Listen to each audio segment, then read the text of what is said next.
Hello everyone, welcome back to सात से सातक। आज के इस वीडियो में आपको राग से इंट्रोड्यूस कराने वाली हूँ। तो जिसके पहले कि हम रागों के बारे में जानें, हम थोड़ी म्यूज़िक की थ्योरी और जान लेते हैं, जिससे कि आपको समझने में बाद में आसानी होगी। और म्यूज़िक जो है उससे आप क्या समझते हैं। तो डेफिनेशंस के हिसाब से जाएं हम अगर, तो संगीत वो ललित कला है जिसमें कि हम स्वर और लय के द्वारा अपने भावों को प्रकट करते हैं। तो भाव जो है वो हमारे शब्दों के रूप में होते हैं। उन शब्दों को हम स्वरों में पिरोते हैं और उस किसी लय में उसको गाते हैं, यानी किसी ताल में गाते हैं। तो कई तरह की तालें हमारे शास्त्रीय संगीत में हैं। म्यूज़िक जो है वो दो तरह का म्यूज़िक पाया जाता है, एक तालबद्ध, एक ताल रहित। ताल रहित म्यूज़िक जो है वो अब सिर्फ आलाप के फॉर्म में पाया जाता है, जो कि हम आपने देखा होगा गज़ल, भजन और बंदिशों के पहले हम एक स्वरों का विस्तार करते हैं, और ये स्वर विस्तार विलंबित लय में होता है। ये हमारा ताल रहित आलाप है। और तालबद्ध बाकी सारा म्यूज़िक तो आप जानते हैं, शास्त्रीय संगीत हो या फिर लाइट म्यूज़िक हो, तो वो सारा संगीत जो है वो हमारा तालबद्ध होता है। तो शास्त्रीय संगीत में देखें तो बहुत सारी शैलियाँ हैं जिनको हम गाते बजाते हैं, जैसे कि ध्रुपद धमार हो गया, ख्याल, टप्पा, ठुमरी और तराना, स्वर मलिका। ये सारे बहुत सारी शैलियाँ हैं। और लाइट म्यूज़िक में गज़ल, भजन, फोक सॉन्ग्स और सारा बॉलीवुड म्यूज़िक, ये सब कुछ लाइट म्यूज़िक में आता है। तो लाइट म्यूज़िक में क्लासिकल म्यूज़िक के हम रूल्स को बहुत स्ट्रिक्टली फॉलो नहीं करते हैं। और राग में भी हो वो ज़रूरी नहीं है। और किसी ताल को भी आजकल, तो अगर किसी ताल में भी वो कॉम्पोजिशन हो वो भी ज़रूरी नहीं है, बीट्स में भी कॉम्पोजिशन हो सकती है। रागों की बात करें तो 200 से भी ज़्यादा राग जो है वो हमारे शास्त्रीय संगीत में हैं। और इतने सारे रागों को मेमोराइज़ करना बहुत मुश्किल है। तो इनको हमने 10 थाटों में डिवाइड किया है। तो 10 थाटों को याद रखना आसान है, और ये सारे के सारे जो राग हैं वो सारे इन 10 थाटों में आते हैं। तो चलिए हम देख लेते हैं 10 थाट कौन कौन से हैं। पहला जो हमारा थाट है वो है बिलावल थाट, जिसमें कि सारे स्वर शुद्ध होते हैं। दूसरा है हमारा कल्याण थाट, जिसमें तीव्र माँ का प्रयोग होता है। माँ तीव्र होता है, बाकी सारे स्वर जो है वो शुद्ध लगते हैं। इसी तरह से तीसरा थाट जो है वो है खमाज, फिर है काफी, आसावरी, भैरव, भैरवी, मारवा, पूर्वी और तोड़ी। ये सारे हमारे 10 थाट हो गए। अब इनको मैंने एक टेबल के फॉर्म में आपको दे दिया है, आप वीडियो में है, आप उसको पॉज करके स्टडी कर लीजिएगा, और या फिर अगर आपको नोट करना है तो आप नोट भी कर सकते हैं। तो इन थाटों में सारे राग हैं हमारे। जैसे कल्याण थाट में ही आप देख लें तो कल्याण थाट में कल्याण राग है, फिर भूपाली राग है, उसमें कामोद, हमीर और शुद्ध कल्याण और कई तरह के राग हैं, बहुत सारे राग और भी हैं। तो केदार, ये सारे राग जो है वो हमारे इसमें आते हैं कल्याण थाट में। तो कल्याण थाट जो है वो, उसका हम राग, कल्याण राग हम पहला राग करने वाले हैं।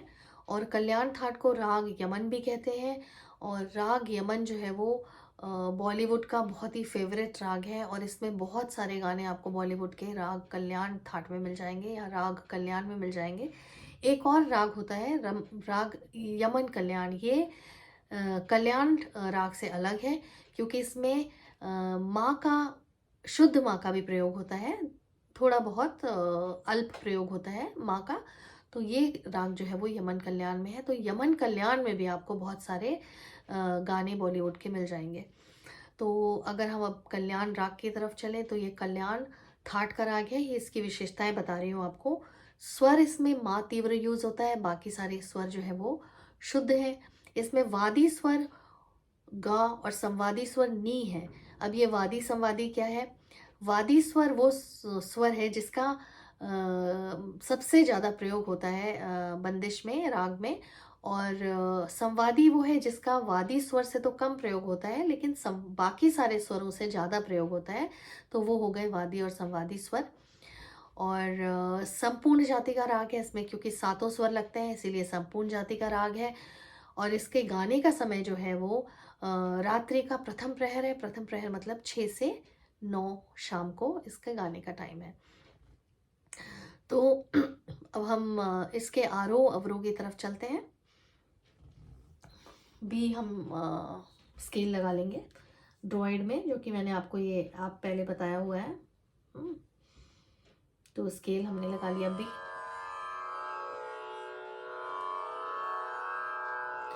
सा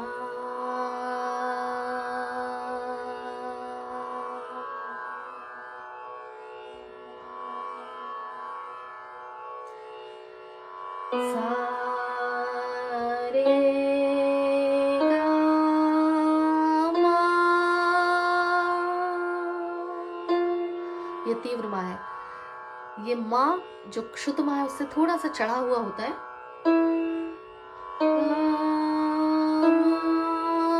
ये शुद्ध माँ है। गा मा पा धा नी सा सा नी धा पा मा गा रे सा।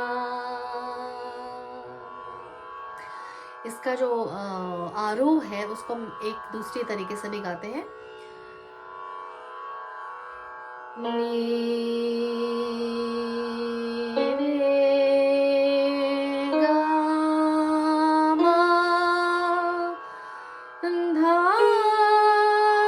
नी सा नी रे गा मा धा नी सा।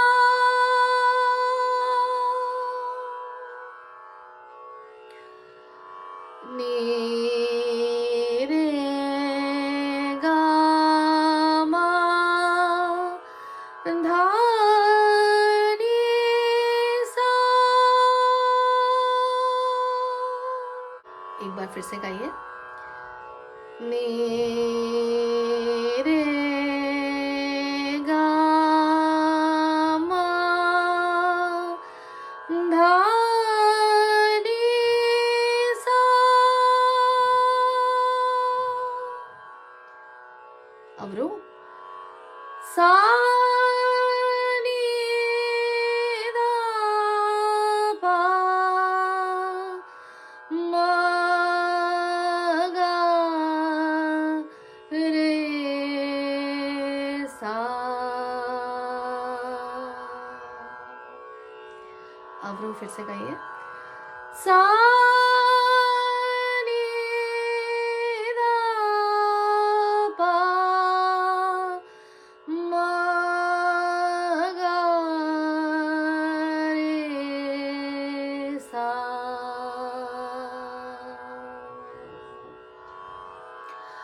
आकार में गाते हैं आरोह और अवरोह को।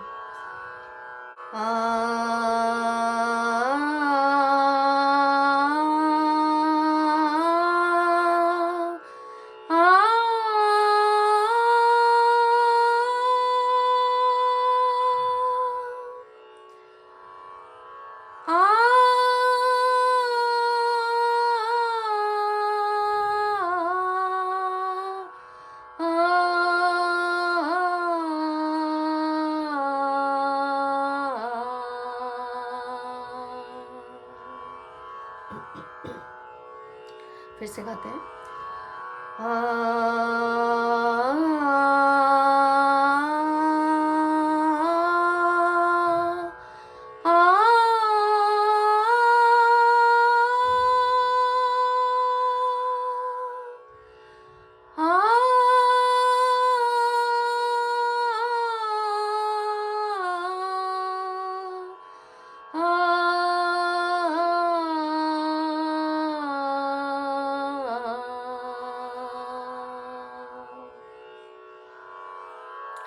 तो ये था आरोह अवरोह राग कल्याण का।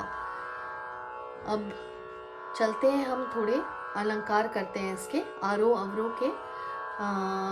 पहले विस्तार कर लेते हैं हम थोड़ा इसका स्वरों में और आकार में, उसके बाद एक दो हम अलंकार करेंगे। तो चलिए, तबला हम यूज़ करेंगे और तबले में ताल जो है वो हमारी 3 ताल है। 3 ताल 16 मात्राएं की ताल होती है और इसके बोल कुछ इस तरह से हैं। धा धिन धिन धा, धा धिन धिन धा, धा तिन तिन ता, ता धिन धिन धा। ये ताल है और हम इसको अगर हाथ से लगाएं तो हम इस तरह से लगाएंगे, धा धिन धिन धा, धा धिन धिन धा, धा तिन तिन ता, ता धिन धिन धा धा। तो मतलब पहली जो ताली मैंने दी वो है सम। तो पहली मात्रा पे हमेशा सम होता है और इसका 5वीं मात्रा पे भी इसमें ताली है, 9वीं मात्रा पे खाली है और 13वीं मात्रा पे फिर से ताली है। तो इसको 4 भागों में, 4-4 मात्राओं के 4 भागों में इस ताल को बांटा गया है। तो इस ताल में हम गाएंगे और इसकी बंदिश भी 3 ताल में ही है। तो चलिए,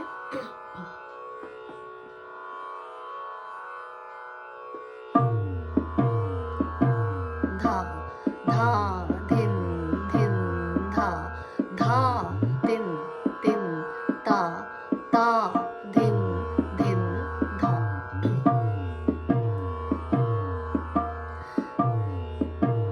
सा रे गा मा पा धा नी सा, सा नी धा पा मा गा रे सा, सा रे गा मा पा धा नी सा, सा नी धा पा मा गा रे सा, सा रे गा गा मा मा पा पा धा धा नी सा सा नी धा धा पा पा मा मा गा रे सा सा। आ आ आ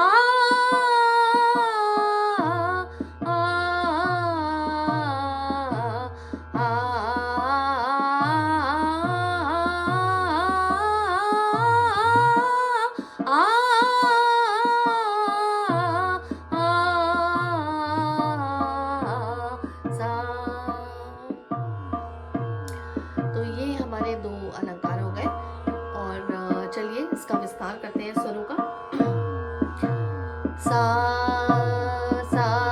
रे सा, सा रे गा रे सा, सा रे गा मा गा रे सा, सा रे गा मा पा मा गा रे सा, सा रे गा मा पा धा पा मा गा रे सा, सा रे गा मा पा धा नी धा पा मा गा रे सा, सा रे गा मा पा धा नी सा, सा नी धा पा मा गा रे सा।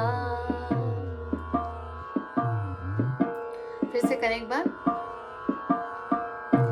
सा रे सा, सा रे गा रे सा, सा रे गा मा गा रे सा, सा रे गा मा पा मा गा रे सा, सा रे गा मा पा धा पा मा गा रे सा, सा रे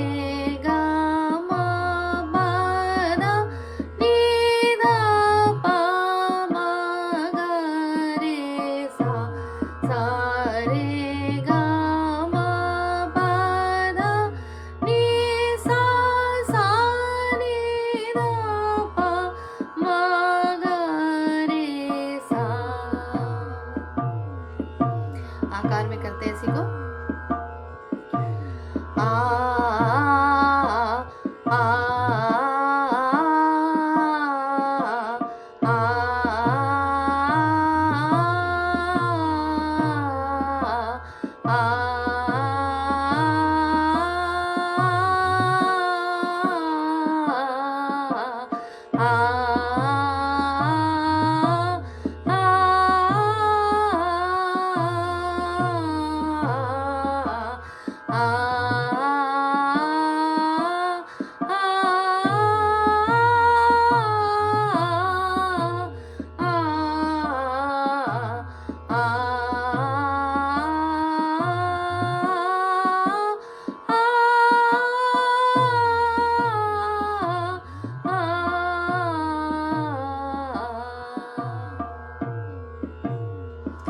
तो ये हो गया इसका विस्तार। और अलंकार, हम एक अलंकार और कर लेते हैं। सारे रे गा गा मा मा पा पा धा धा नी नी सा सा नी नी धा धा पा पा मा मा गा गा रे सा सा रे रे गा गा मा मा पा पा धा धा नी नी सा सा नी नी धा धा पा पा मा मा गा गा रे सा। तो अभी तक हमने क्या क्या किया इसमें? आरोह अवरोह हमने कल्याण राग का किया, फिर हमने उसके स्वरों का विस्तार किया 3 ताल में, और उसके बाद हमने कुछ अलंकार गाए और उनको स्वरों में गाया और उनको आकार में गाया। इसके बाद हम पकड़ भी कर सकते हैं। पकड़ जो है वो स्पेसिफिक जो है वो कुछ स्वर होते हैं जो कि राग का बोध कराते हैं। अगर वो 2 रागों का बोध करा रहे हैं मान लीजिए, तो वो राग की पकड़ नहीं है, उसको उसी राग का बोध कराना चाहिए, तो वो राग का चलन भी कहते हैं उसको। तो चलिए हम राग कल्याण का की पकड़ को देख लेते हैं। सा नी रे गा रे पा रे गा रे नी रे सा नी रे गा रे पा रे गा रे नी रे सा। अब इसमें आपने पा रे देखा है कि मैंने कैसे गाया, पा रे, मतलब उसमें कोई भी जगह खाली नहीं रखी है। तो ये जो है, इसके ऊपर एक आधा चंद्रमा इस तरह से लगता है, इस पा और रे के बीच ऊपर ऐसे लगा हुआ है, इसको कहते हैं मींड। तो मींड जो है वो पा रे नहीं है, ये पा और रे नहीं है एक्चुअली, ये क्या है, पा पा मा गा रे। ये माँ, तीव्र माँ और ग को छूते हुए जा रहे हैं, गा नहीं रहे हैं हम उसको, पर उसको छूते हुए जा रहे हैं। तो इसीलिए हमारा कोई भी जगह खाली नहीं है पा और रे के बीच में। पा रे पा मा गा रे पा रे गा रे नी रे सा। एक बार फिर से गा लेते हैं। नी रे गा रे पा रे गा रे नी रे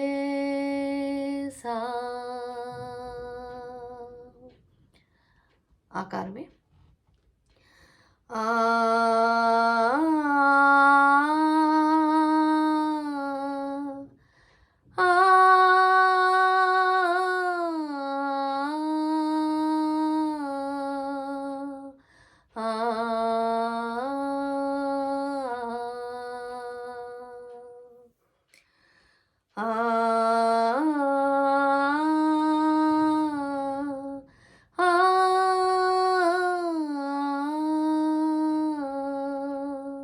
आ